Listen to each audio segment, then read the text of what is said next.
దీంట్లో మొట్టమొదటి పేరు సంపాదించడం కూడా 10 మంది తెలిసే విధంగా 4 కోట్ల మంది కాకుండా ఇతను నిజమైన రియల్టర్గా ఎదిగడిని కూడా ఈ యొక్క స్టేజ్ మీద సమాజం జరుగుతుంది.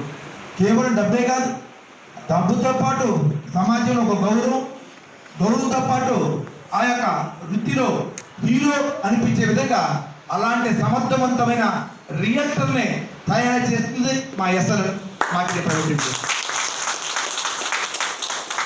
చాలామంది ఈ యొక్క రియల్టర్లు జీరో నాలెడ్జ్ ఉన్నాడు. మీకు తెలుసు ఆడ నరసింహారు కావచ్చు, చాలామంది రియల్ తెలియదు. అదే ఆర్టీసీ కండక్టర్ని, సైట్ ఇన్ఛార్జీని ఎలాంటి లేనోళ్ళు కూడా ఈరోజు ఈ వృత్తిలో మంచి నైపుణ్యాన్ని ప్రదర్శించి లక్షల్లో కోట్లలో అమౌంట్ తీసుకుంటున్నారు. దాదాపు ₹1 కోటి చాలామంది ఉన్నారు. అదేవిధంగా టెండర్స్ కొంతమంది. అంటే ఒక్కసారి ఆలోచించండి, పోయిన నెల మేము కమిషన్ కంపెనీ పంచి కమిషను ₹2,47,00,000 పంచాము. కమిషన్ ఓన్లీ కమిషన్ కమిషన్ కాదు, దాదాపు దాని ద్వారా ఇంచుమించు 270 మంది ఎత్తుకుంటారు. ఈ విధంగా ముందుకు వస్తామే